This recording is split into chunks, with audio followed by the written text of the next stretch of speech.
Yet another celebration of Black history takes place on Saturday at Roxbury Community College. The event is sponsored by the National Council of Urban League Guilds, the Urban League of Eastern Massachusetts, and the League's Young Professionals Network. We'd like to welcome a member of the League's Executive Committee, Eileen Kenner, and one of the people being celebrated, Roxbury Community leader and Vietnam veteran, Bruce Bickerstaff. Thank you both very much for being with us.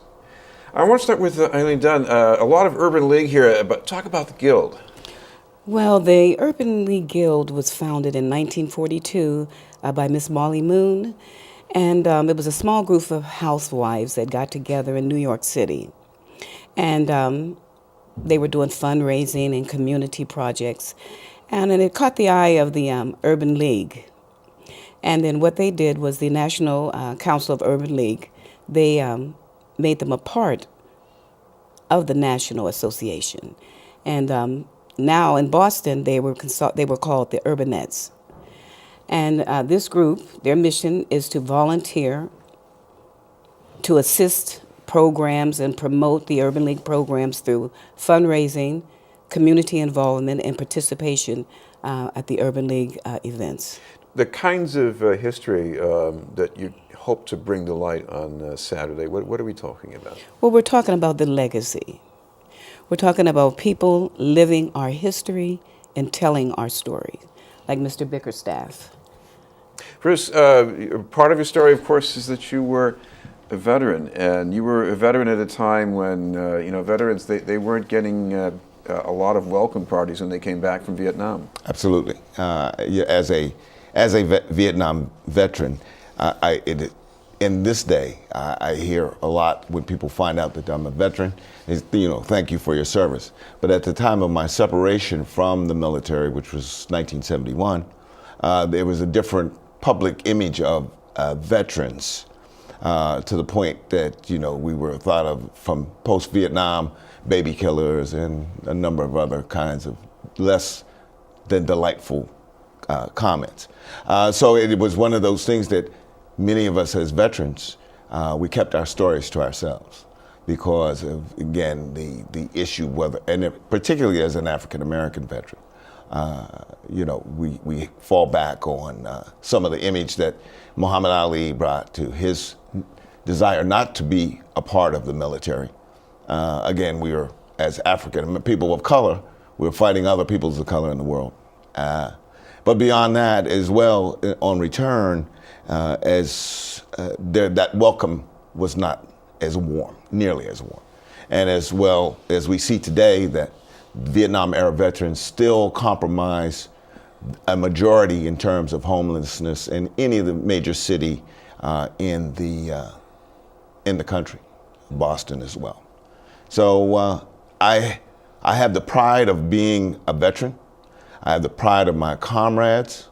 I have the pride of being an African-American veteran whom is a continuum beyond glory to the first bastions of beginning of this country. The African has been involved and engaged and has lost lives and saved lives. So that's my legacy. That's my piece of Black history that I want to take and live forward to.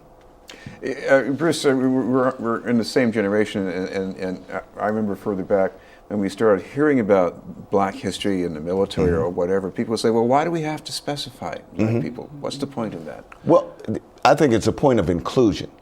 When a story is told, a narrative is told, the characters, all of the characters need to be part of that, because there are some important and key facts that every American should understand about participation of all Americans in terms of building and protecting this country as it relates to veterans. And each of those stories are important and key to the rest of the citizenry, because no one stands alone. We are all part of that wall, and I don't want to paraphrase Donald Trump in this case, but we're part of the fabric of America. And as each thread has a different color, but the cloth itself remains strong. And I personally think that all of the stories have to be told. I mean, what about some of the other stories that people are going to be hearing about? Well, they're going to be hearing from the Honorable Louis Alisa, And they're going to be hearing from the former Charles Yancey, the former Boston city councilor, and Ernie Washington. He was a decorated veteran and businessman in Massachusetts. And also Lawrence Wedgeworth. He's a composer, songwriter. You might remember the group, the New Kids on the Block. He was Oh, with yes. Maurice Starr. Yes, yes. And my oldest daughter, Tisha Love, was one of the original dancers for Marky Mark and the Funky Bunch. So Lawrence Wedgeworth, as many folks know him as Larry Wu. And then they're going to have special entertainment by Paul White. He's with People's Baptist Church. So there's going to be a lot of interesting speakers. And we want people to come out and really listen to their story. Coming back to Bruce, it also sounds like what I'm hearing Eileen describe here is a kind of a reunion. You're looking forward to seeing some people, I think. Of course. I mean, I think as our community goes, and many communities, when we celebrate ourselves as a community, there's a lot of reconstituting old friendships, seeing one another, because we're all in the flux of life these days, which have pulled in many directions. But when we have the opportunity to come together and to celebrate one another and to celebrate our past and to refresh ourselves as we move forward to the future, I think one of the points of Black history as a whole, no matter what the subtext, is, again, the recognition of us as our tribe, if you will, and a recognition of the accomplishments that have been part, again, of the fabric of America. And if we can't tell our story, no one can tell our story for us. Eileen, talk about the event itself. What time is this going to start at Roxbury Community College? It's going to begin at 3 p.m. on Saturday, the 27th of February. And which building is this going to be in? It's going to be at the Student Activity Center on the second floor.